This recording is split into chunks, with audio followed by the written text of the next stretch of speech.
चलिए class 10 Bihar board का हम आप लोग प्रश्नावली 1 पढ़ रहे हैं, जिसमें क्वेश्चन 1 बना चुके हैं। नहीं देखे तो हम लोग नेक्स्ट वीडियो में देख लीजिएगा। चलिए हम यहाँ से क्वेश्चन 2 बनाएंगे। बोले कि दर्शाइए कि कोई भी धनात्मक विषम पूर्णांक 6 की प्लस 1 या 6 की प्लस 3, यानी इसके बारे में क्या करना है, मतलब हमें 6 की प्लस 1, 6 की प्लस 3 और 6 की प्लस 5 के रूप में सिद्ध करके मंगाना है। पहले तो यहाँ पर समझिए कि विषम संख्या जो होता है क्या है। तो विषम संख्या वैसे संख्या जो मतलब 1, 3, 5 यानी 2 से जो विभाज्य नहीं है उसे क्या कहते हैं, विषम संख्या। तो यहाँ पे जो आपको पता है, इससे पहले हम लोग पढ़े यूक्लिड में। जैसे यूक्लिड का मतलब होता है यानी ए बराबर बी के प्लस आर। एक बात आपको ध्यान देना है कि जो आर होता है वो हमेशा, आर जो होता है हमेशा बी से छोटा होता है।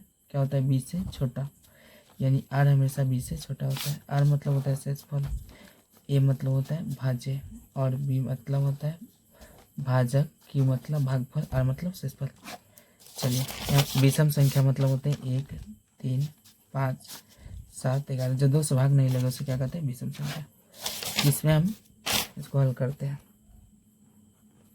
इसे हम मानेंगे, पहले क्या मानेंगे कि माना भाज्य।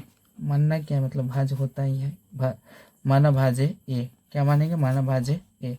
और जो भाजक होता है, भाजक वह बी होता है। क्या होता है, बी।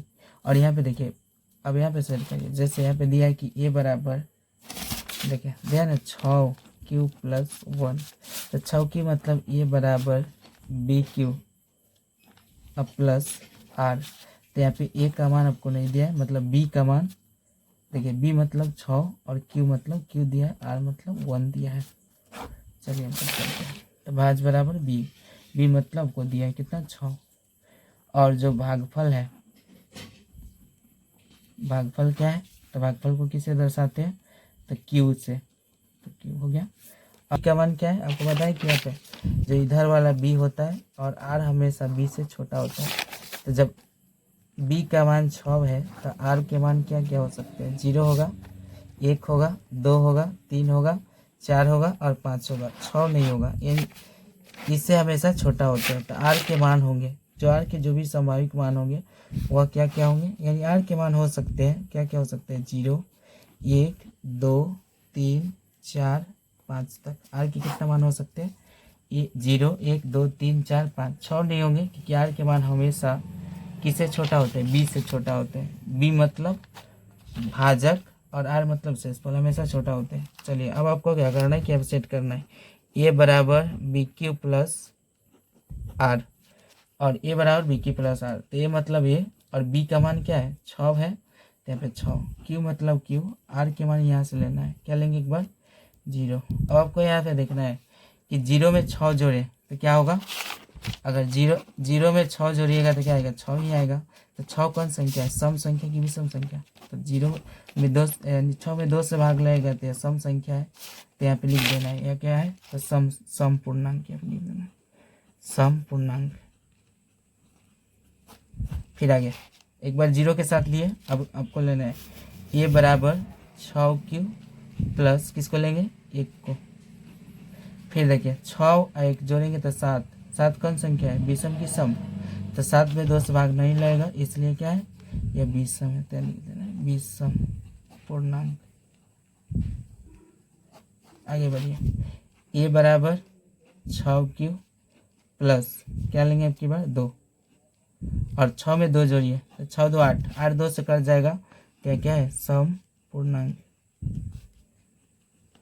को लिखते जाना है। फिर आगे देखिए आपके लेंगे ए बराबर 6 क्यू प्लस 3, क्या लेंगे 3। तो 6 और 3 9, जो 2 से नहीं काटेगा तो कौन संख्या होगा, विषम। तो लिखना है विषम पूर्णांक।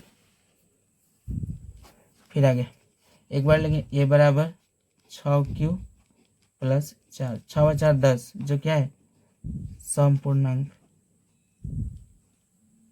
फिर आगे लेना है ए बराबर 6 क्यू प्लस क्या लेंगे 5, और यहाँ से यह 11 होगा जो विषम है। क्या लिखना विषम पूर्णांक। अब आपको यहाँ पे सिद्ध करना था कि जो विषम संख्या है वो कौन कौन होगा, 6q+1, 6q+3 या 6q+5। चलिए उसको लिख देना है, जो भी विषम पूर्णांक है उसको लिख देना है। तो विषम पूर्णांक, विषम पूर्णांक कौन कौन है देखिए, यह विषम है 6q+1, फिर क्या है 6q+3 और तथा में 6q+5। देखिए ऐसे करना था, 6q+1, 6q+3 और 6q+5। बस हो गया। तो क्वेश्चन, मिलते हैं नेक्स्ट क्वेश्चन।